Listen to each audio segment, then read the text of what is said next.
Hey guys, it's me, RST, and it's time for yet another video. Now, I'm going to be releasing this video along with a Pierce 3 heavy bowgun build video. This should come out at either relatively the same time or the exact same time. I may get them both ready to be uploaded, then upload them at the same time. We'll have to see, but either way, they're going to be coming out at fairly similar times. So, I'm going to go over what I went over in that video. Sorry if you saw that video again first, you can skip this intro. But, first of all, this is going to be a sticky build for light bowgun using sticky threes. I've got two variations on this build. I know that this is a pretty popular build. I try to make my own spin on it. As I said in other videos, I don't like copying other people's builds and just making a video and being like, oh, look at this build that I made. I feel like that's very cheap. So all I did was I looked at one video to kind of see the armor pieces, but I didn't look at the decos, and I obviously knew that the Magnum-Ala LBG was going to be the best one anyway. I already had it made, I just didn't have a build for it.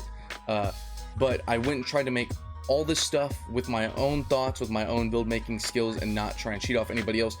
But just to make sure I wasn't kind of cheating off you guys, I made sure when I looked, did not see a single other partbreaker sticky build, which that's going to be the second build in this.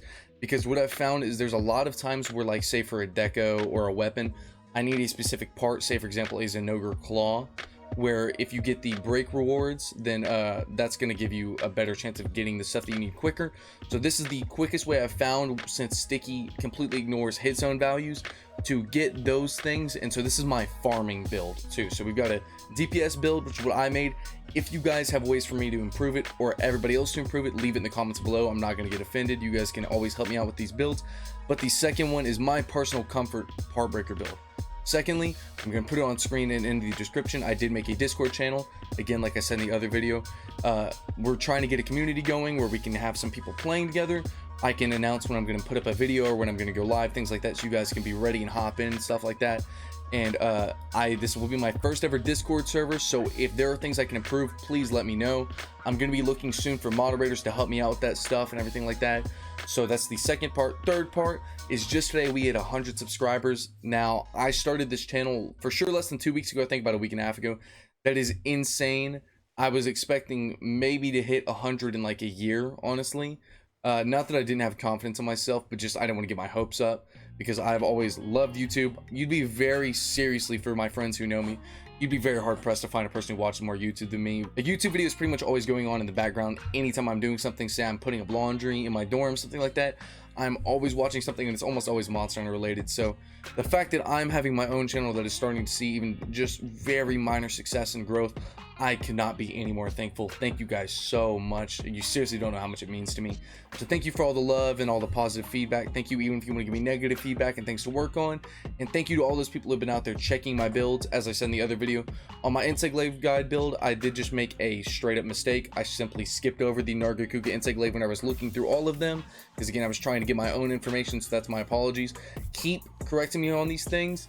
You don't have to be rude about it. Nobody's been rude so far, but I'm just saying, you know, you're not going to hurt my feelings, but let's try and make sure that's all constructive, especially if you're correcting somebody else, all those things.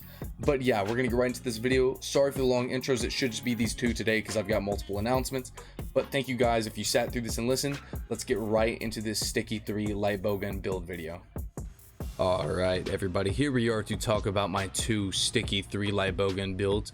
Now, as I said in the intro, in case you skipped it, this I tried to make completely by myself. I did look at some other content creators for some suggestions, but all the decos were my own thoughts, and me trying to make all these skills were my own thoughts. So if I mess something up, or there's something you guys think I can improve on, please let me know in the comments below. But we are going to get into this.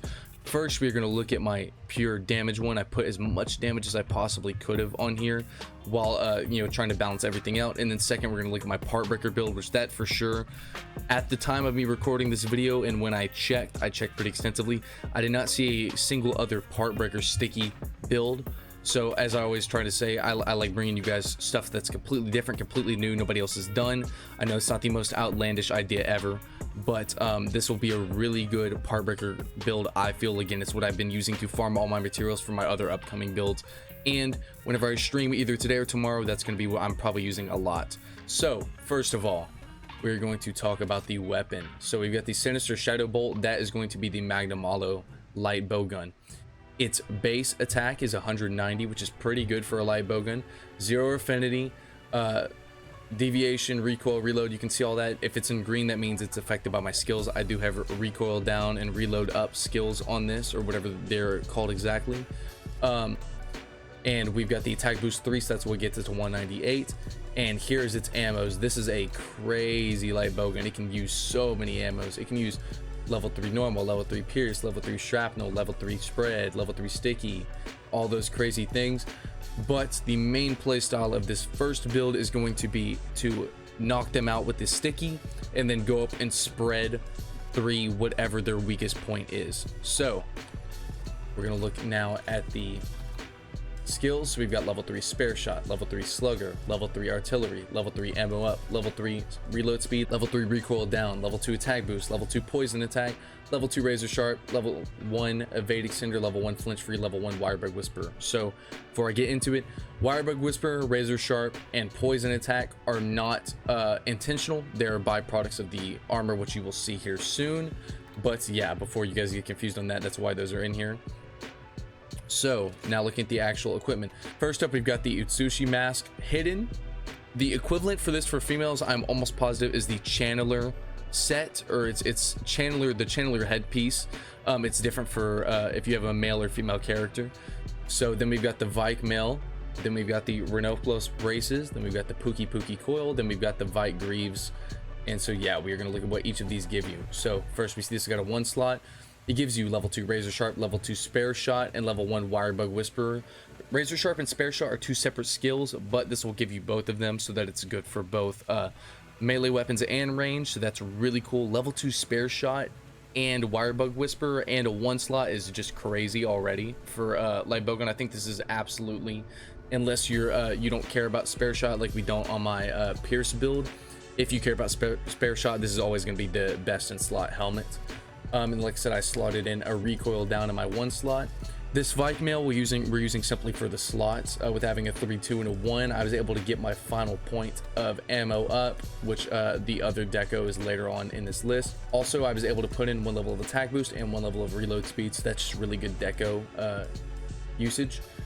The Renoplos braces we're using to give us artillery 2, and then we also slotted in an attack boost 1 and a reload speed 1. The Pookie coil is going to be for our final point of spare shot. It comes with poison attack 2, which obviously we do not care about, but that's just a byproduct of the build. And then I slotted in a level of slugger and a level of flinch free, so that is viable in multiplayer. Then finally we've got the Vike greaves, which gives us 1 point of ammo up already, and then we were able to slot in another point and slot in a level of recoil down. As always, we're going to use the Demon Pedalace so that if we just so happen to run into Red Spirit Birds, we're getting the most benefit for our attack. And then finally, this is my talisman. It's not a great one. I didn't specifically go out and do slugger talismans. I've just been doing the mystery ones, and I got this one, and I determined this was good enough for the build. I think this is relatively realistic for you guys to get. If you get a level 2 slugger with 0 slots and no evade extender like I've got on this, that is good enough for this build for sure. So that'll give us our 3 points of slugger total. Then it also gave me a free level of evade extender, which is obviously not bad for a light bowgun. And then we put in a point of reload speed. So again, this is going to be for my damage. So if we go look at what kind of damage numbers we're hitting, we are hitting on the target dummy 74 with no boost, no anything. I haven't eaten anything like that, so that's pretty good. So for our second build, it is going to be very similar. The only difference is going to be some decorations. So we're going to go to this, my partbreaker sticky build. So where it differs is I took out a point of slugger and my 2 points of attack up and put those all 3 into partbreaker using up my level 2 slots. So again, we've got poison attack, which again is a byproduct. Razor sharp is a byproduct. Level 2 slugger, which still gives you a lot of KOs. On average, I've noticed I've been using these builds a lot to farm materials. I usually just get like 1 less KO, which I usually get like about 8 or 9. So I usually get 8 with this, 9 with the other one. So the other one's going to give you a little bit more damage, a little bit more KO, especially if you're playing in multiplayer. That's also nice. But again, you're going to, I mean, honestly, I've had multiple hunts where other than cutting the tail, I break every single part on the monster like halfway through because the partbreaker damage is so great. Level of evade extender from the charm, level of flinch free, and a level of wirebug whisperer. So it's the exact same, except for if you see here, we have got our, oh, is it not? Let me see. Well, that white deco right there, As you'll see, it's the exact same except for all of where we had red and the one yellow decos in the 2 slot. Now we've got gray, so that's where we're getting our 1 level of partbreaker, 1 level of partbreaker, and then it won't show on this, but we've got another level of partbreaker on this bow gun. So everything else is the exact same, like I was saying, but this is my partbreaker build. Like I said, this one has probably very quickly become my most used build. I've just been farming sticky in clusters, and you'll just kind of go and check all that out. And yeah, that's how I would play it myself. Now, looking at the switch skills, similar to the heavy bowgun, the third switch skill I have not gone and gotten because it's not worth my time right now. I'm trying to play as much to get builds for you guys, and it is a elemental ammo reload. So the only difference from the regular reload is I think it's slightly slower, but you get increased elemental damage. Well, I have no elemental damage builds, and again, for this, there is absolutely no reason for you guys to use it, so I figured you would be okay if I didn't go over it. Sorry if you're disappointed. If I do eventually an elemental light bowgun build, which again, eventually I will definitely get around to, I will speak more on that, but it's a very simple concept. You trade out your regular reload for a slightly slower one that does higher elemental damage.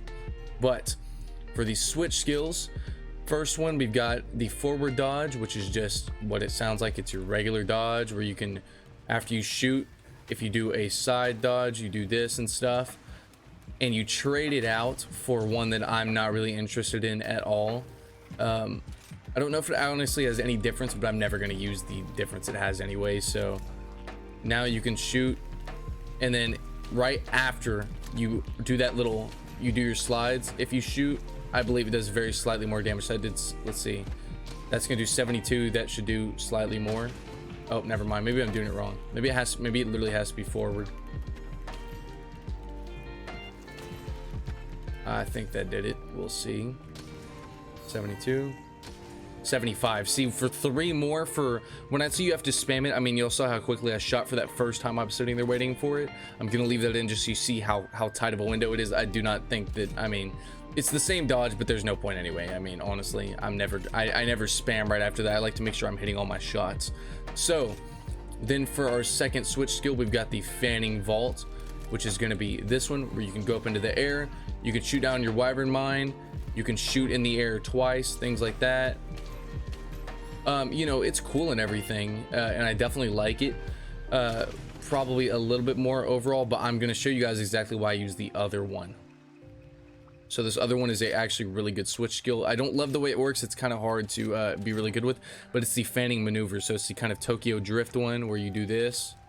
So you shed a wire bug, and then you can either hold left or right. You see my arm glows. I do more damage afterwards. I don't know if it applies to stickies or not. We'll see really quickly because this one was doing 72 before. Yep, now it's doing 81, so that's a really big boost. So you want to be doing this almost constantly, or try to have maximum uptime on it. It's similar to Herculean Draw, but it's a lot bigger boost, and it lasts a little bit less time, but it's only 1 wire bug, so it's definitely worth it. But the reason why you want to use this one for sure on this build is because you can shoot clusters like that. So instead of you having to sit here and do this, you can simply shoot them in a straight line, and even though it's only cluster ones, they do pretty good damage. I think it's worth it to just every once in a while throw one of those out, because that's like a little bit more damage than a sticky just for doing that, and you're already getting your charge anyway and not having to do the full distance, which I know you can roll out, but still.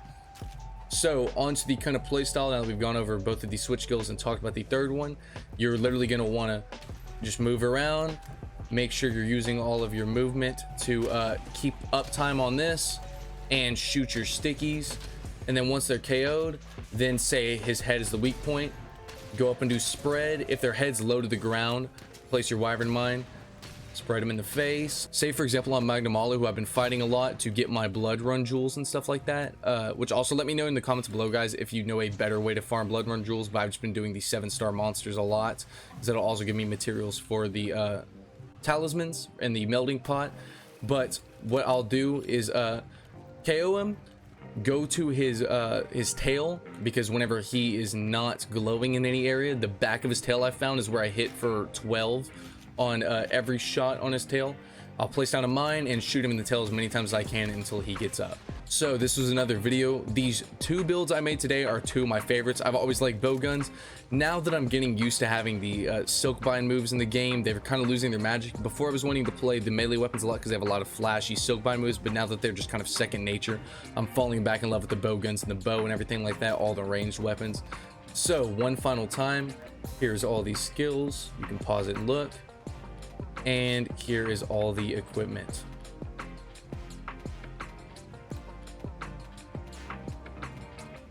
So that is going to be it for today's video, guys. Again, check out the Discord. Thank you guys so much for 100 subscribers and all of that stuff. I really like these two builds. Again, probably right now, if I had to take a build into a solo hunt where I was trying to farm another set, which is all I'm doing right now, is I'm just making more and more sets in my free time, I would take this partbreaker build, honestly, because it's going to give me the most rewards. It's just the easiest, you know. Say I'm laying in bed, I'm not trying super duper hard to speed run or anything like that. You still get, I've killed everything within 10 minutes, even on the times where I messed up. Like, I think my slowest Magnum Hollow run was like a 9:45, and I like died, and I got distracted for a minute, and my fastest run was a 7:15. So this does a lot of damage, and I was not being good at all about keeping my uptime on my fanning maneuver or whatever it's called. So that'll be it for today's video, guys. Thank you so much for watching. Have a great day.